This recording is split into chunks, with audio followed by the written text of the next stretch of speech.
ธิยามิปานาติปาตาเวรมณีสิกขาปะทังสมาธิยามิอาทินาทนาเวรมณีสิกขาปะทังสมาธิยามิอาทินา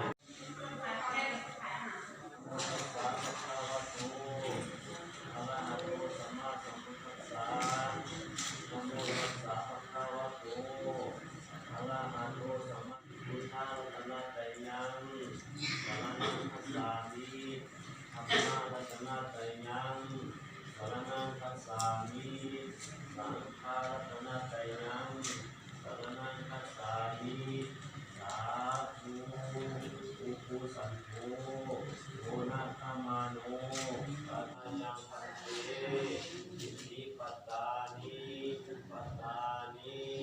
สาปริวารานิภิกขุสาโอโรสยามะสาโนพันเตพวกเราทั้งหลายขอน้อมถวายซึ่งเขาบิณฑบาตกับทั้งเครื่องบริวารทั้งหลายเหล่านี้มาถวายแก่พระภิกษุสงฆ์ขอให้พระภิกษุสงฆ์จงนำทั้งพวกน้อยทั้งหลายจะให้เกิดประโยชน์และความสูงแก่พวกน้อยทั้งหลาย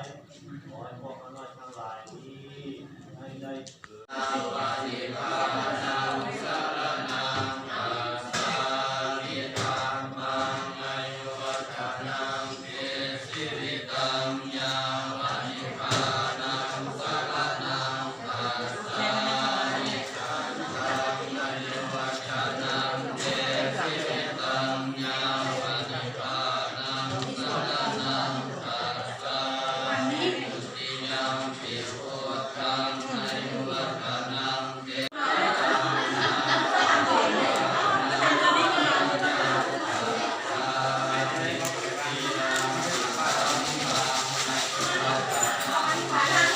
ติ้งหาอัดตู่เข้าให้เนี่ย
เอาเบิ้งกล้องอยู่ด้วยฮอดสุดท้ายน่ะใครพูดให้น่ะ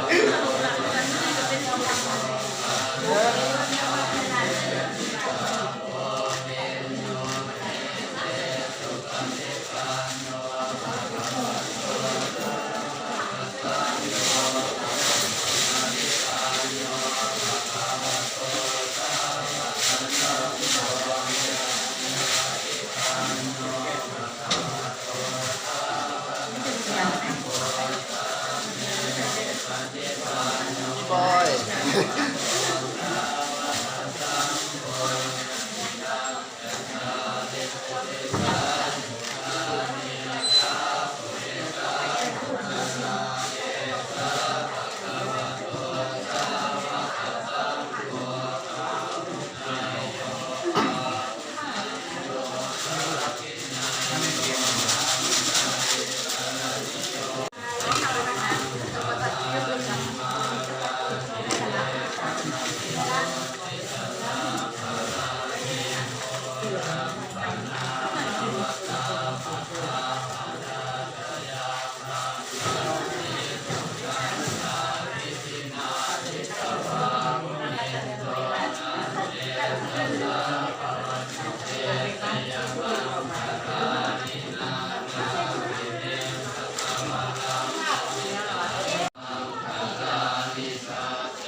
เนี่ย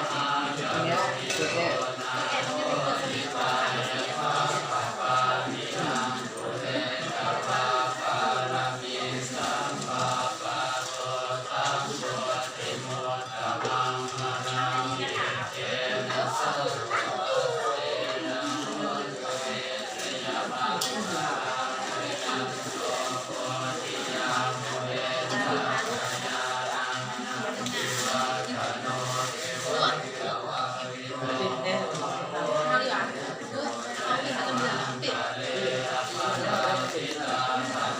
ปิดคนมันตัดอยากลองทำอยากลองทำที่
ยิ้มสวยๆยิ้มหวานๆเดี๋ยวออกมาคือพูดออกมาก็สวยนะ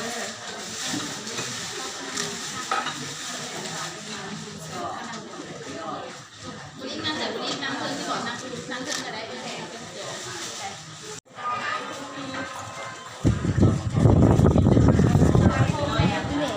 วห้ามเลยไปไหม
ว่าเลยบอกไปท้ายเนาะหรือว่ามันเก่งเนาะ เป็นลูกเล่าอ่ะนี่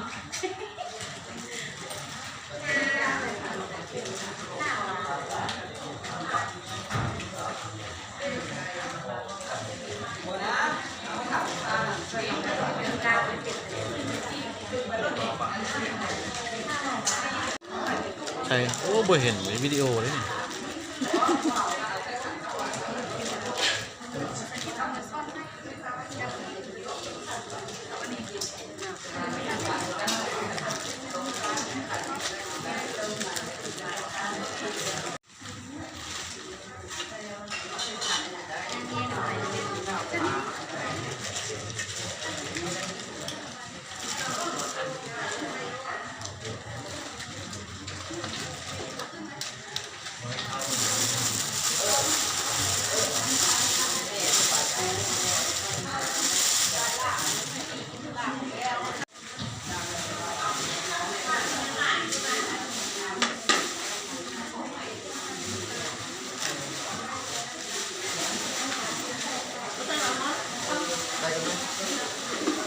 เอาลูกเนี่ยเอาลูกให้มา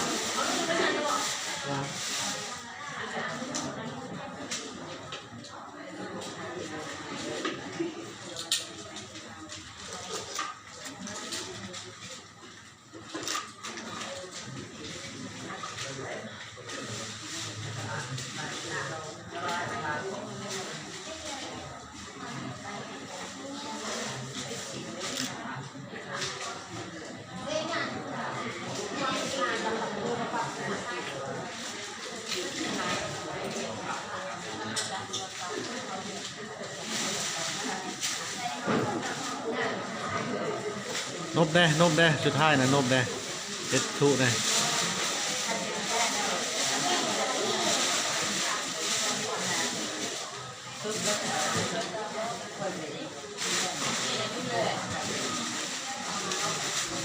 เรื่องเลย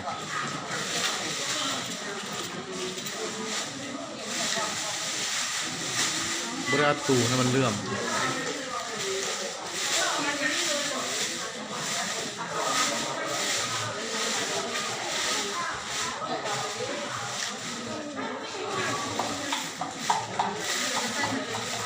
เรามาให้เดี๋ยวไปอยู่ใส่นี่จะมาใส่อันนี้กระตาเนี่ยจะมาที่ใส่ดิ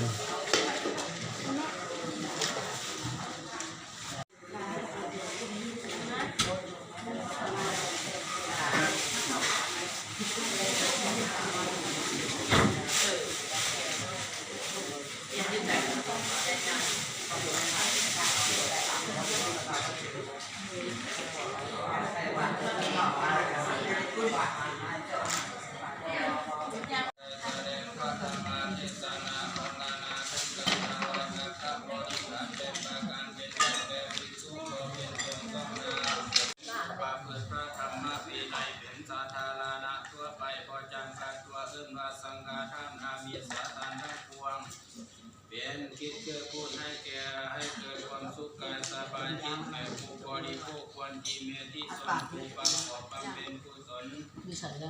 ตามสมควรแก่ของทรัพย์ของตนเมื่อจะให้ท่านจงบรรลุเจตนาบริสุทธิ์สะอาดสมปรารถนาแก่ทานผู้ฟังทำทางหลายเมื่อผู้แล้วขอจงขอความขึ้นมั่นเดิมลื่นเดิมใจเ